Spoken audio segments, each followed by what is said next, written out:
Alright guys, how's it going? My name is Santo and welcome back to another episode of the Hardcore Iron Man from Scratch series. Thank you all for joining me. Now guys, yes, I know what you're thinking. No, the account didn't turn into a main maxed overnight, but I am just recording this intro on my main account because I forgot to do so on my Hardcore, and if I was to record it now, you would see all of my progress, and I don't really want to do that. Of course, I could just easily hide out or block out my levels, but that just seemed too much work, even though it was the substantially easier option. Nevertheless, make sure to like, comment, and subscribe. To everyone who is a recent subscriber, we have had a massive jump in subs recently. Thank you all for doing so.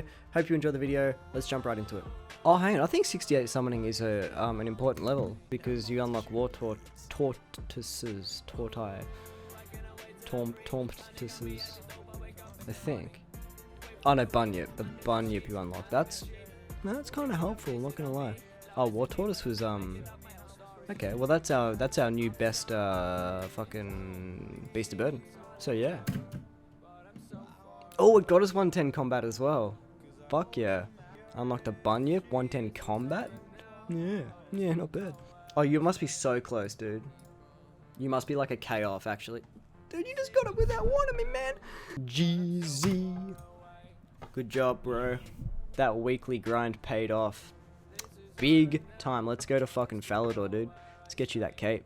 No one loves. There it is, dude. The trim as well. Hell yeah. Good luck, dude. Dude, that looks clean as. Let's come see the emote. Nice. It's like halfway down, I think. Where is it? Oh, there you go. Yay. Dude, it's so cool. Bang, there it is. Oh, congratulations, dude. That was well earned. You did that really quick. Flexing on us with the fire making emote as well. Dude, chill out.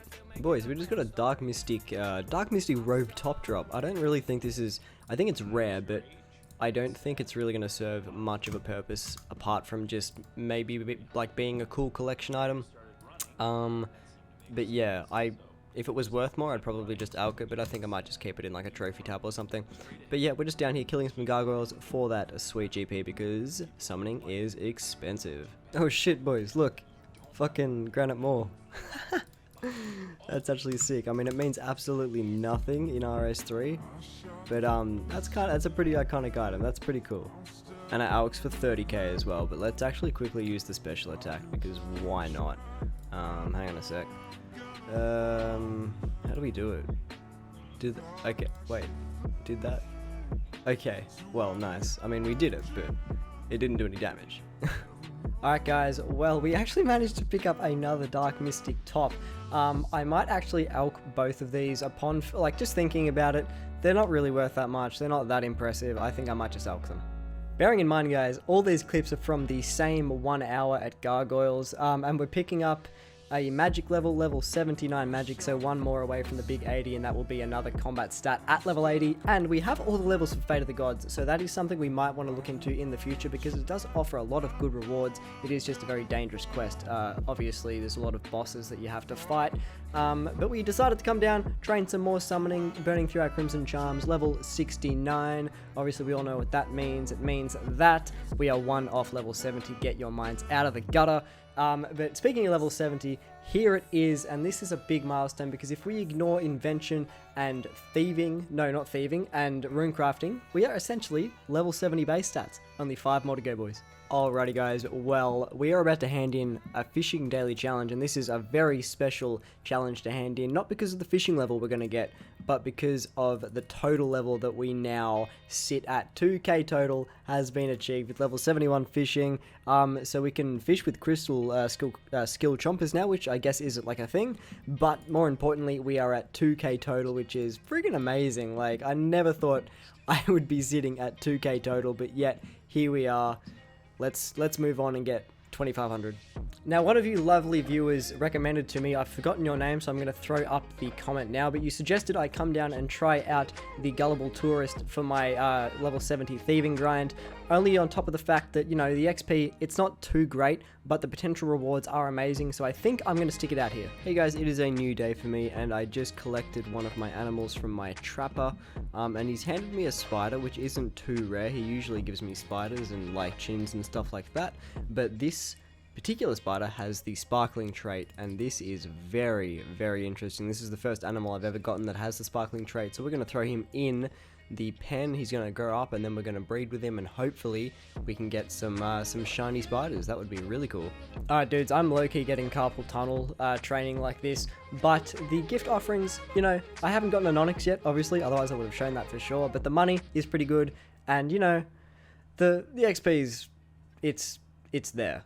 Alright, but like legit check this out. I got a wild pie from an impling that I caught while I was training thieving, so I decided to munch it down and go and kill a couple of abbey demons like you'll see here. Of course, I'm just going to say it now, we don't get any interesting drops, but it is nice just to finally have some KC on the abbey demons. And I mean, to be fair, even if we did get an abyssal whip, it doesn't really mean anything. Like, the Abbey Whip is so outdated in this game. It's just more of an iconic weapon over something that you would actually consider using. But nevertheless, came down, killed some Abbey Demons, got some pure essence, which is what we were here for. So yeah. Alright, this is what I'm thinking. I'm going to complete the Dwarf Cannon quest, obviously so I can make and smith cannonballs, and obviously so I can buy the cannon. And my idea is to get my triple charms and then take my cannon down to Dagonoth and test that out. Hopefully it's more charms than water fiends, so I guess that's just sort of my little experiment. We're going to see if they're better charms. Alright guys, so if we just talk to this little man here, he's actually going to sell us the cannon and the cannonball molds. Cannon is very expensive, but at least I know that, you know, if this doesn't work out for whatever reason, I can always just alch the cannon or sell it back to the shop. I'm really not sure which way is better. I think if you sell it back, you get most of your money back. But that's like a worst case scenario. I'm going to go smith some cannonballs, and then we're going to head down to Dagonoth's and see how these charms are. Alright, so I totally just blanked on recording it, but just trust me when I say that with my gear and my current account setup, Dagonoths with the cannon and triple charms weren't worth it. It was not worth the hassle, so I decided just to come and finish off my triple charms at Water Fiends. Water Fiends are just much more chill. Alright guys, well, I did complete my triple charms for this week, and I did obviously do it at Dagonoth with the cannon, but I totally blanked on recording the results. So here we have them now. We have about 430 crimsons, 180 golds, and about 90 greens. Now comparing this to the water fiends that I did last week, we got an extra 30 crimson charms, extra 180 golds, and extra 90 greens. Sorry. So usually this method is around 700 crimsons an hour without triple charms. So with triple charms, you're looking to get around 2100 crimsons per hour, but that's on a completely maxed account with max gear, you know, max this, max that.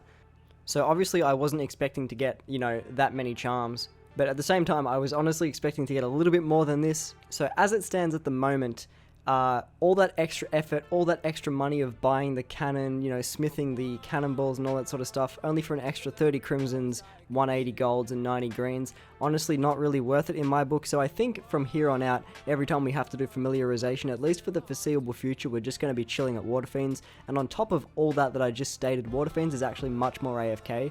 So, I mean, it's really just an easy choice. Alright guys, I'm not sure what the protocol is here when I want to get rid of my cannon. I'm not sure if I can sell it back to the shop for like just under what I bought it for. If I can, then brilliant, I'll do that. And if I can't, I can always alch the pieces for about 112k each. So at least we're going to get some money back. Alright guys, so if you see here, we can only sell the cannon parts back for like 56k, so it's definitely within my best interest to alch them, because we get pretty much double that. So I'm going to alch these, and then we're going to go and do something else, whatever that may be. So we're still keeping on that summoning grind, guys. Of course, we are scraping the bottom of the barrel for charms, but I decided to come and use some blues, because as it stands, these Mithril Minotaur pouches will be the best pouches I can make with my blue charms, up until like level 77 or some shit, and of course, I'm only going to 75, so... You know, blue charms, this is about as good as it gets for me, but we ran out of that. We got about a level and a half from about 80 or 90 blue charms, so that just goes to show you how friggin' amazing of XP they are. And we just finished off level 72 with some crimson charms, of course, making those blood leech pouches. Hey guys, we're back with more clicking simulator, and just like that, we hit level 67 thieving. Only 3 to go. Sorry, that was my phone if the microphone picked that up. Yeah, only 3 to go until we're done and I can rest my fingers. Alrighty guys, well it is a new day for me, and I think today I'm just for the most part going to be doing some Slayer. I did try just sort of killing, you know, specific monsters just for their charm drops. For example, I spent maybe 40 odd minutes killing exiled Calphites because I heard they were good blue charms, but that sort of got old really quick, so I thought it was probably just a better idea just to sort of just train Slayer and collect the charms as they come in. It's going to be a lot more laid back, and we're going to get some combat stats up at the same time. So I'll see you back with our first task completed, which will be Aquanites. So yeah, I didn't record the Aquanites task, my bad guys, but this is our next task, Water Fiends, which is a really, really good task, obviously because of those Crimson Charms. It's really awkward for me to record Slayer, because recording tasks and, you know, finishing tasks, getting new tasks, something I don't really do a whole lot, so, you know, forgive me if I'm doing something wrong, but we're still on the same task with Water Fiends. We're just about to finish up. We picked up level 82 range though, so that's something pretty spicy, definitely our highest combat stat by far. Also guys, this is really neat. I totally forgot. I'm 112 combat. You only need 110 combat to get tasks from Kuradel. So we got a new Slayer Master, boys. Kuradel is our new master with 112 combat now. So yeah, I overshot the mark a little bit, but we got our first task of Jungle Strikeworms. Not really the best, but we need to be saving up for these Slayer helmet upgrades. So, you know, the more points, the better. Dudes, this guy has a green party hat. How friggin' whack. They look awesome in game as well. Look how green it is, man. Green is definitely the best one. That's crazy. Alright guys, well, unfortunately, I couldn't really take much more of the Gullible Tourist. My fingers are just pretty much falling off my hand at this point, so we're coming back down to Pyramid Plunder just for a little bit more of a chill time training thieving. There is level 68. Who knows, I might go back. Well, I don't know how we managed to do it, guys, but somehow within the span of one singular episode, we managed to get all the way from level 89 to level 90 farming. You'll see here in a minute. This is the first 90 skill on the account, and I'm really happy it's farming. Look, the way it's going, it's probably not going to be our first 99, but it's our first 90 stat. Fuck yeah. Alright, look, I'm back at the Gullible Tourist. The possibility of receiving Onyxes is just too good not to pass up, so we're going to probably stick it out to level 70, but for now, there's level 69. Let's just be done with it. Alright guys, this is the final level. I'm so happy to be done with this. Unfortunately, we didn't get any Onyxes, but I wasn't really expecting to. We have all the levels we need for Do No Evil and Deadliest Catch. So they're pretty interesting quests, but look, with all that out of the way, I think let's just get straight into the outro and wrap up the episode. Alright guys, well that's going to do it for episode 35 of the Hardcore Iron Man from scratch. I hope you all enjoyed. Now I know this episode might have felt a little bit light, possibly in content, and I can totally understand that, especially compared to last episode, which was like 16 or 17 minutes long. This one is on the shorter side, but I've also been extremely busy in real life, due to this one coming out a little bit late as well, so that's the reason for that. But I'm just, once again, trying not to confine myself to a schedule. This one was a little over 2 weeks compared to the last one, so that's just how it is. But yeah, we're still doing it, we're still on the grind, and make sure to tune in for next episode, guys, because next episode is the episode we make it to Elf City. It is happening. Stay tuned. I'll see you in the next one. Have a good day. Make sure to like, comment, and subscribe. Peace out.